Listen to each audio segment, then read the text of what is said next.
Why are there protests in Nigeria and why is it your business?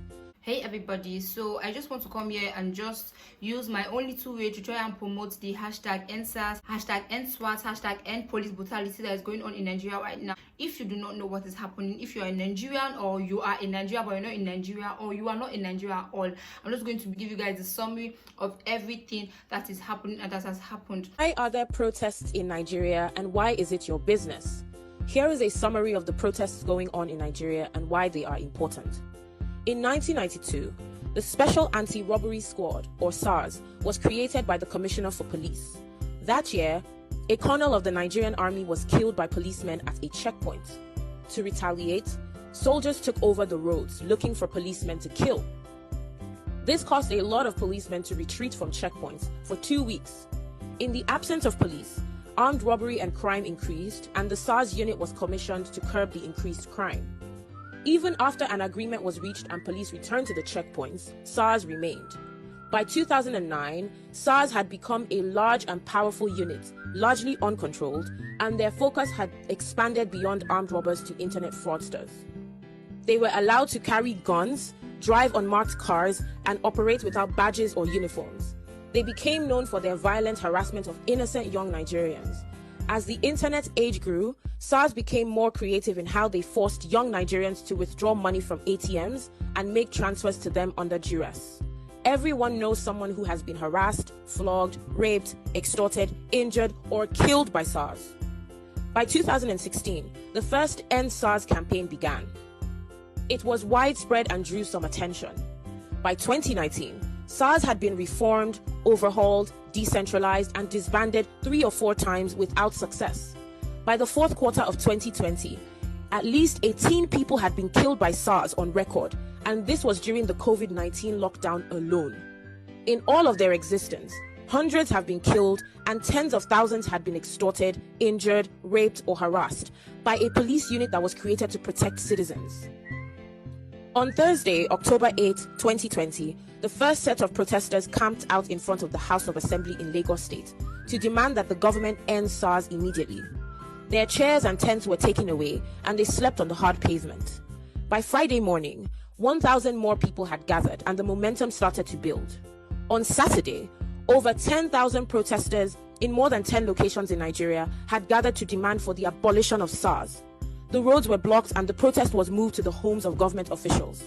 In true form, the police reacted with tear gas, assaults, shooting, and destruction of citizens' property.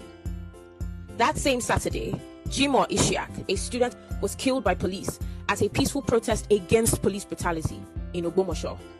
By Sunday, there was no going back.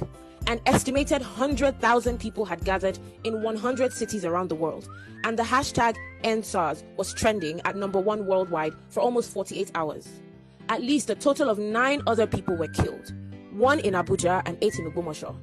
Dozens were arrested in Abeokuta and injured in Abuja. By evening on Sunday, the Inspector General of Police announced that SARS had been disbanded. Unfortunately, this announcement would be the 5th of its kind in 5 years, and now Nigerians are demanding a follow-through of the removal of the rogue unit completely, once and for all. If you are not in Lagos or Abuja or Ogbomoso or Abeokuta or Port Harcourt or Benin or London or Berlin or New York or Houston or Istanbul or one of the more than 100 cities around the world where protests are happening, you can lend your voice online. The hashtags EndSARS and SARS must end are the most popular hashtags to amplify your message. Are you in or are you out? Like I said, that is just a summary of the whole SARS thing in Nigeria, how it started and how it has been going. So the next thing is just little stories. This is just like 2 stories of what have happened, what SARS have done to people. Guys, this is less than 1% of what is happening in Nigeria. But like I said, I don't want anything to this video to be too long. I just want to just shorten it, guys. I ever heard a story of how SARS killed 3 boys. Like a girl had 3 brothers and SARS killed those 3 guys on the same day. Please just watch this video and let me know what you feel. Mom sent me on an errand. She sells provision. She has a provision store, so she sent me on an errand to help her get things she sells in the shop. Outside the compound, there was a van there. There were other people in the van. They just pushed us inside without answering us. We were asking questions. Why? What's happening? Nobody was talking to us. Then my parents were looking for me. Came to where I went. Came to buy dye. and they told them what happened. Then they came to Surulere police station. As time went, they were asking for some amount of money from my parents. My parents, being the churchy type, didn't want to pay, said they are very sure I didn't know anything about it, so they are not giving any money for it. From Surulere police station, they took us to Panti State CID.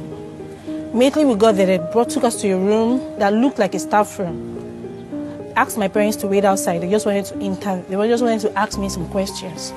Then they took me to another room inside the staff room, an open hall, and the policemen asked me to undress.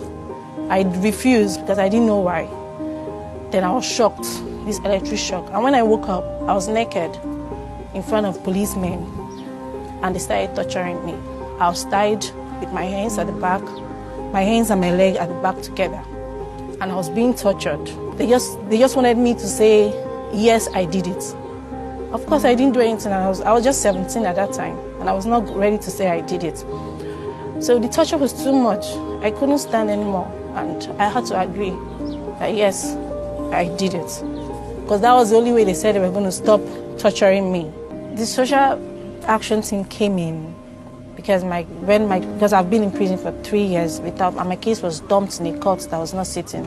So they helped me pick it up, transfer it to a sitting court. And they were actually paying the lawyer, because I already had a lawyer, they were paying my lawyer to hasten up the case. And that was because it was hastened, and it led to me being discharged and acquitted.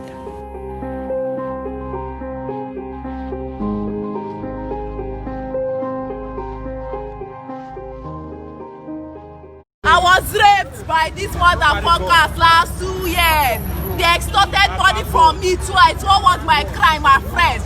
A friends not crime. I cannot give birth to a daughter in this kind of country. May they not go rape my daughter tomorrow. May they not go shoot my son tomorrow. Now people begin them, they die for Lagos State. EndSARS and police brutality. What my parents could not do, I did it. Watch this video. Let me know what you think in the comment section below about the whole thing happening in Nigeria, about the EndSARS, about the everything. Guys, I just pray that this fire burning right now will not end. EndSARS! They cannot end this SARS that the populace of Nigerian youths have been talking about. We're not here to negotiate. So whatever decision they want to make, they can make it. We're here to end SARS, and that's what we want. EndSARS! A lady was shot in Lagos yesterday in the mouth. In the mouth! At close range. That is attempted murder. And this is what it is. We are operating on the 3 C principles: consultation, consolidation, and confrontation. So even when we are confronting, we will never forget the place of consultation.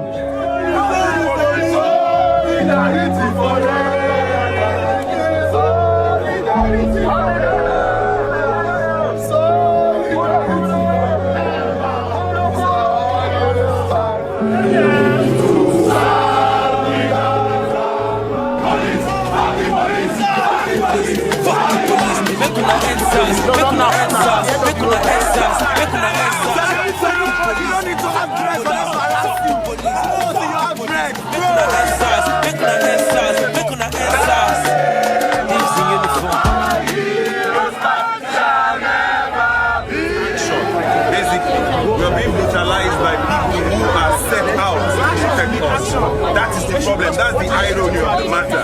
You understand? We're supposed to feel protected, feel safe in the presence of a police officer or a military officer or whatnot. But now we're scared.